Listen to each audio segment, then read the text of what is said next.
So it's another beautiful day. World's cheapest S63. We're gonna try to get a little bit of work done on this thing today. So far, I haven't touched anything from when you last saw it. I just have this thing up in the air in the most sketch way possible. Harbor Freight jack stands and some old deadlift blocks I built years ago, but this thing's pretty steady. So I've got no worries about getting underneath this thing now. Now we're gonna see about undoing this bell housing. All the bell housing bolts have to come off.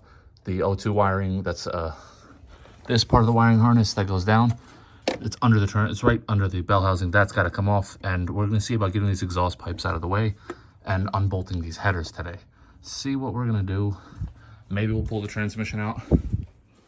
Let's see if that's something we can do today, but we got to clean up underneath here because it's definitely dirty. A couple little ABC fluid, but that's fine because we unplug everything. All right, let's get to work.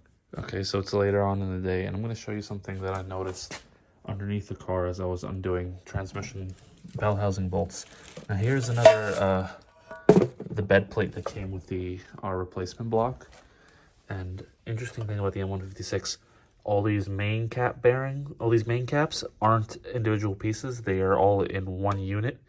That's where people would have this sent out to a machine shop and what's called line honing this.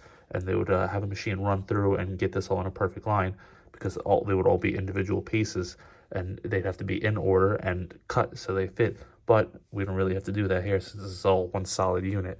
But here's something that's really interesting. I noticed there's identical, you want to call these galleries on both sides, and it was awkward. I didn't know it didn't make any sense at first. And then when I'm underneath tightening it, this is the passenger side one. The starter is here, but it's not on this side. And then it hit me. This thing is actually made for cars to be left and right-hand drive. So this one, the steering shaft passes right here, as opposed to this side having the starter on it. And if you had right-hand drive, it'd be vice versa. Pretty interesting little thing that they thought of. Probably just keep costs down. Well, this took shape a lot quicker than I thought it was going to be. So these exhaust flanges are totally unbolted. Bell housing is unbolted and torque converter is unbolted. You can probably see a port right there. I used the bottom one and had my brother turn the engine over, and it was 6 bolts, 2, 2, and 2. So that's all disconnected. Exhaust is on both sides. This was a little tricky to figure out because I had bought some hooks for these and they didn't quite fit. But I had some big grade 8 bolts and a bunch of washers, so this is pretty steady. I was gonna put a bolt through the middle of the harness so I wouldn't, slip off. But I assumed, what if the bolt breaks? I don't want the engine to drop, so I just looped this underneath it and still put the bolt there so it doesn't slide left and right.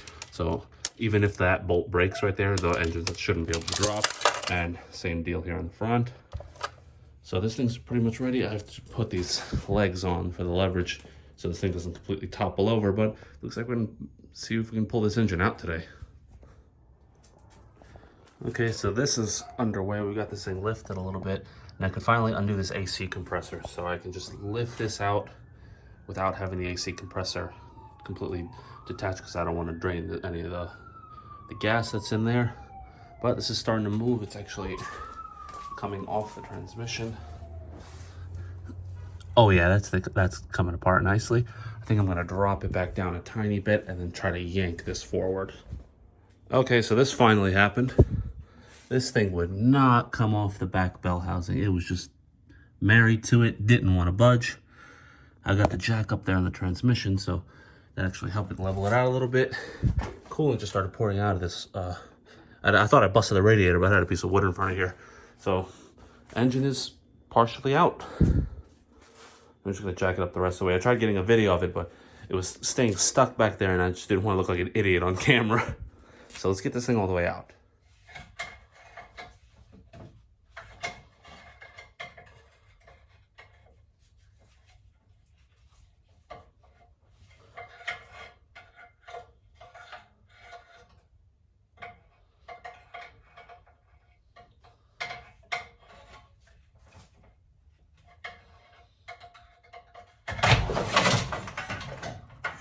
Gotcha.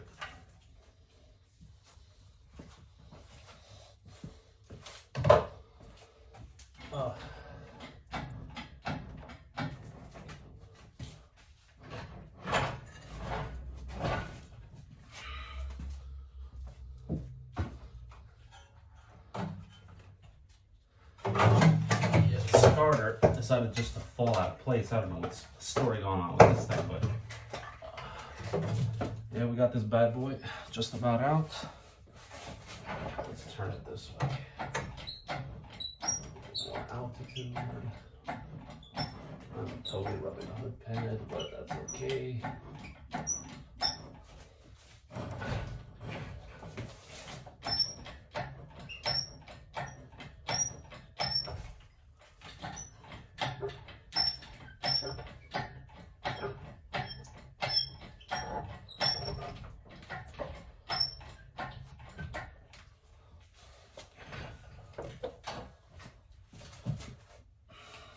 This is the absolute, probably wrong way to do this, and I really wouldn't recommend anybody else do it, but you know me.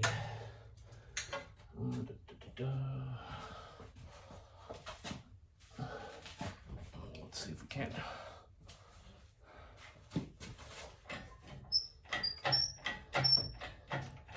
Just get the oil clear. Oh, we're totally touching that.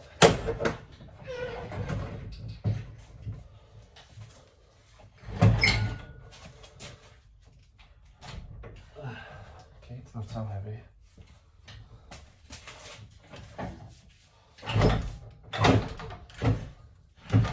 Oh yeah, we're so on the grill right now. There we go.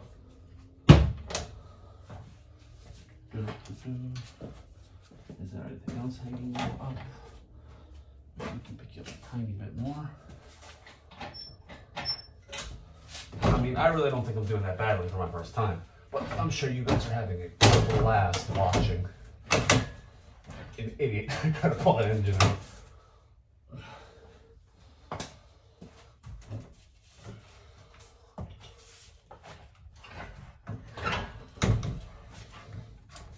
I'm trying not to jerk this around or be under it too much.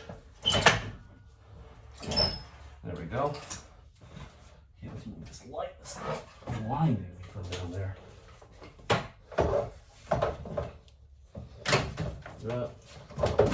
That's normal.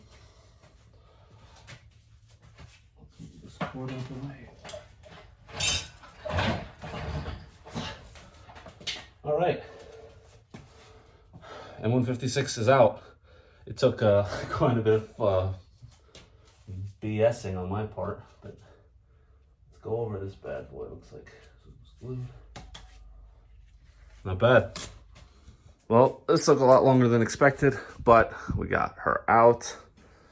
Here's still more signs of the fire damage. The clean and shorty headers. All oil leaks. Looks completely black. Even all the way up here, it's still wet with oil. You can, will it focus? Oh yeah. She's totally wet with oil still. All these bolts were missing when I had this bad boy. The valve cover, all these bottom bolts were just gone. But she's out of the car. We can clean the rest of this fire damage up. 722.9 transmission. Our high flow cats, as you can see, looks like no cats. Is more like it. I was thinking about getting a set of long tube headers for this thing, but I really don't think this car even warrants that. It's definitely gonna need a new motor mount, or maybe the shield protected it. Probably better if we put a new one. This thing was practically glued in on this side. But, oh yeah, somebody's been in here before.